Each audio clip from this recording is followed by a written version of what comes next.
Well, there we go. Got the Honda Big Red 250 ES in the shop. Gonna do some work to this today. I'm gonna change the tires on it. We're gonna put a new front tire on from ATV Tires Canada. We're gonna put these Kenda Bear claws on. We're gonna mount those up today. I've got one on one side. We're just gonna do this one. Gotta change the wheel bearings. Trying to make that front brake work. I'm gonna do a whole bunch of different things. I gotta thank you guys for coming by and checking out the old 250 ES. It's gonna be fun to work on. This thing runs awesome.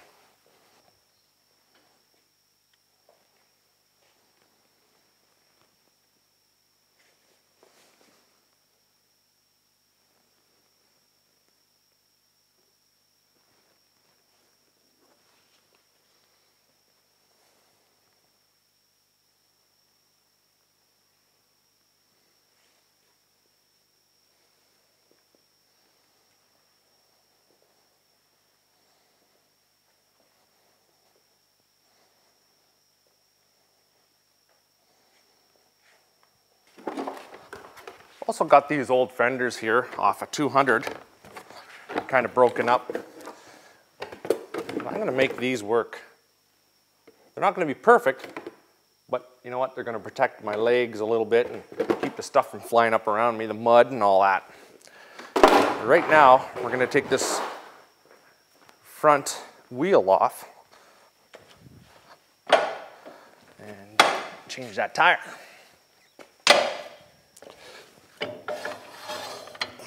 Now you don't need a hoist to do this. I'm just doing it because I have one here.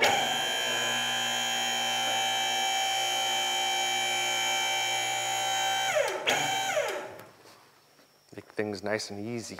Everybody can see. Okay, what do we got? All right.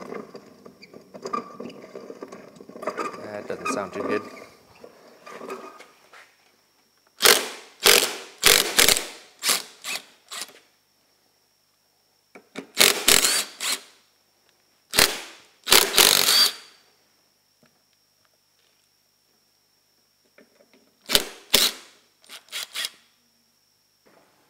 I'll just lower this a little bit and keep that wheel from falling long distance.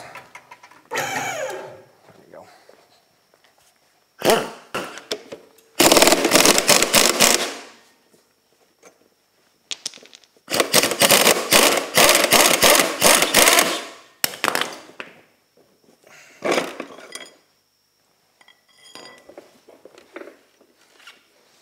Yeah, there you go.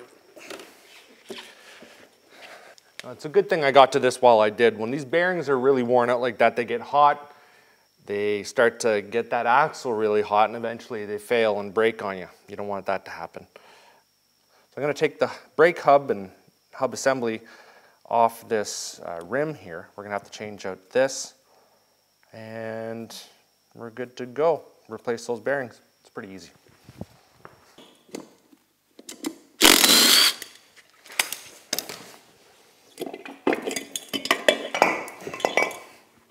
Grab yourself a punch of some sort, and it's gonna come in contact with the bearing.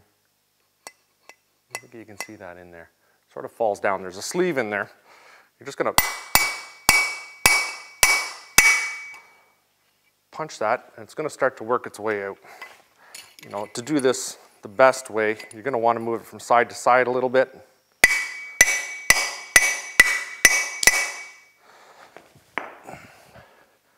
Out comes the old seal. You can see the bearing is starting to come out. And a few more whaps will get that old nasty bearing out. That's no good. Your inner sleeve. That's what it looks like. Just got to do this side. Before you go putting your new wheel bearings and seals in, make sure it fits on the shaft. You got to make sure you got the right kit. Or, you know what, you can actually buy your own bearings. These are 6302 RDs. Most bearing shops will have that style of bearing in stock. And let me see what these, yeah, on the package it's a 6302-2RD QE6. Let's see if there's something on the seal. On the seal, we have a D2102 TC23 427 TTO. But most bearing shops should be able to spec out the seal with the bearing as well if you just give them the inner diameter of the shaft. Most bearing shops should probably have that seal for you. Now to install that bearing, all I do is I take a socket. It's just about the inner diameter of that shaft, but just a little smaller. But still comes in contact with the outer race of the bearing, and I just lightly tap it in. It goes in. I don't lubricate it. Doesn't really need it. And then I put a little bit of grease in behind. Just put a little bit of grease in behind where that seal is. And this seal, right here, just presses in by hand. Before you install it on the shaft, make sure you grease up that contact point. Don't forget to put that sleeve back in. If you do, chances are pretty good you're going to wreck a bearing trying to get it back in later on.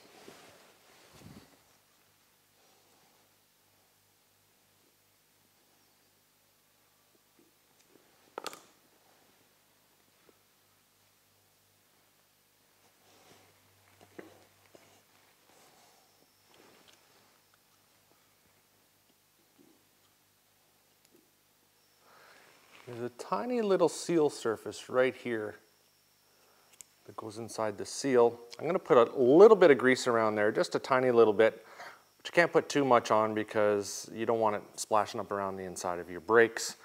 Not that these brakes are going to care too much.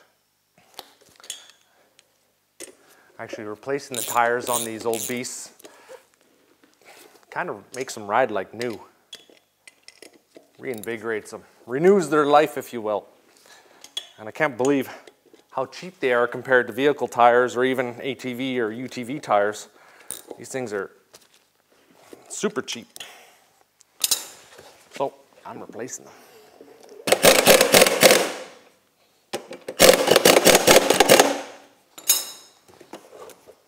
Sweet. Now it's time to install this new Kenda Bear Claw. It's a 25 by 12.5 by 9. The original size tire on here was a 25 by 13 by 9. But with these lugs, which are a little more aggressive, a lot more aggressive than the stock ones, I have them on the other side already, and they're definitely a lot taller than these ones. And that's good. I'm going to check that axle hub too, see if there's any play in it. If there's a little bit of play in that hub, I'll just tighten up the castle nut and redo it. Now, I gotta pop this off the rim. Always a good time. After that last video I made, a lot of people said, go to Princess Auto and get one of their tire changers. So I bought this one. This one's for actually bigger tires, truck tires.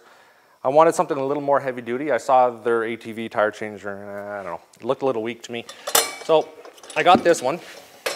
I had to make some slight mods to it to make it work, but it's going to be nice. And I've already used it a couple of times.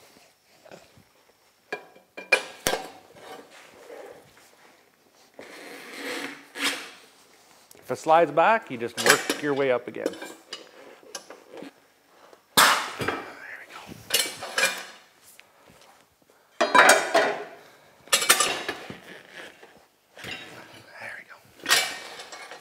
Mama son.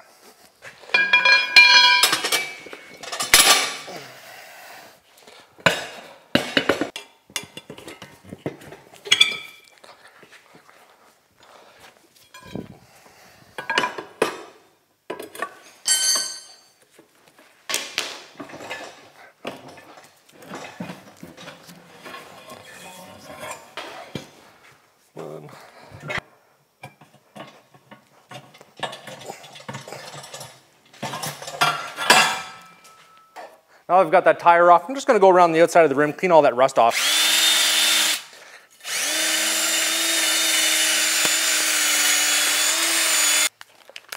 Got these little replacement valve stems. Always pop those in. And when I do, I don't know, I use this rubber compound, this rubber cement. Helps it slip in pretty easy. And I don't know, might seal it up a little bit as well. Don't forget to go from the inside out. I've seen people pull them the wrong way.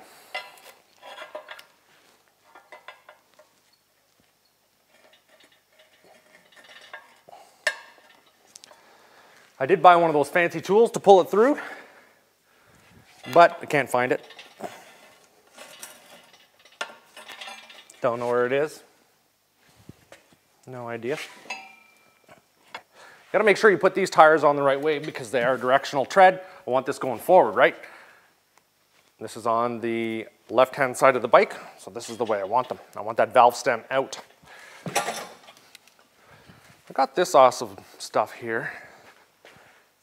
What's it called? Tire slick.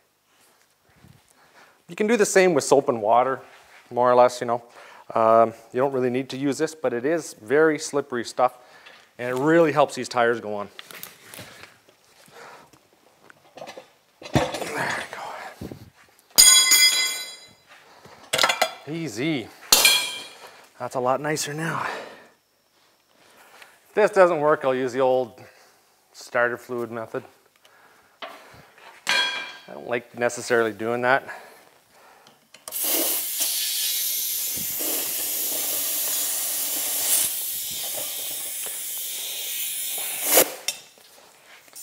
Oh, there we go. Nice. Got lucky.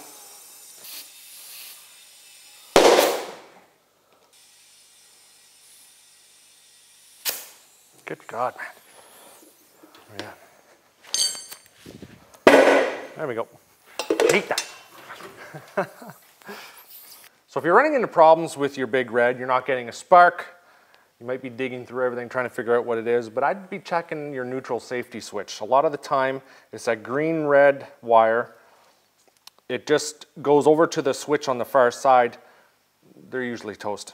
So what I do is I just use the supplied connector and I ground it. Once it's grounded, that's all you need to do. Easy to start after that. And it gets rid of that switch, so you can start it in any gear you want. It is kind of there for a reason, but when they start to malfunction on you, you don't know what's going on. And that's what happened to this one.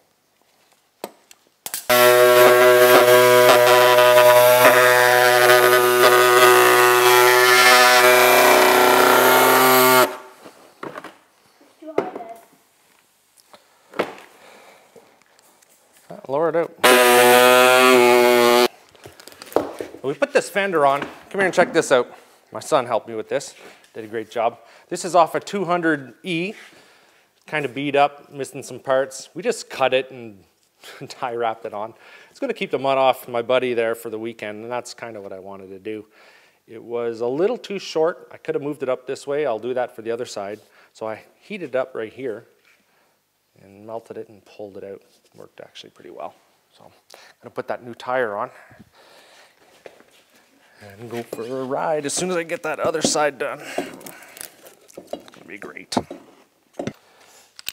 Hopefully we're gonna have some pretty good video of this beast tearing up the mud this weekend. Do some river riding. I do have to run my carb hoses just to make sure that they're all vented up nice and high.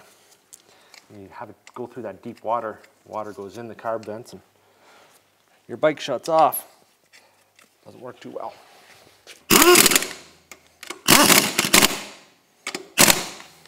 There you go. You know what? This old 200E fender fits on there. Save yourselves a couple bucks. Trying to source out some old cracked ones or buying those new ones. It costs so much money. If you can get yourself some of these, which everybody can. Everybody's got spares sitting around. Look at that. How's that look? Look pretty good? Pretty good, actually. Looks pretty good, I say, yeah. I know this bike is pretty rough. That's the way I got it, but it was given to me. It was free, so I can't complain. I put a timing chain in it, fixing up all these odds and ends, and that's it. Now, I'm gonna put this other fender on, but first, the old exhaust is sort of swinging around there, and that's no good.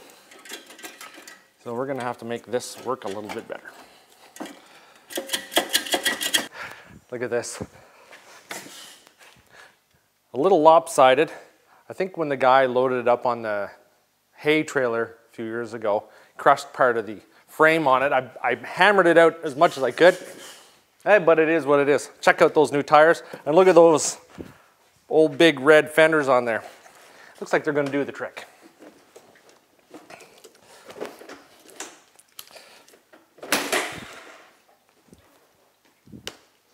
Put on, it's on.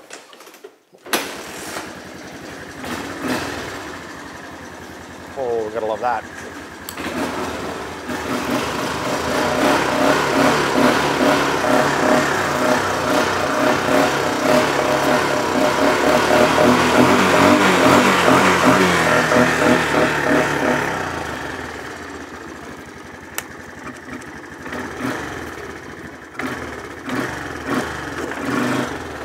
I'm gonna take this thing for a test drive. Boy and I are gonna go for a tour. Stay tuned for more videos. Make sure you check out my forum, www.powermodz.com/forum. Go in there, answer any questions about the old Big Red here. The videos will be in there, pictures. You can talk to anybody, any one of the guys. You can talk to me. It's gonna be a lot of fun. It's a nice place to get together and hang out with the boys. Thanks for watching.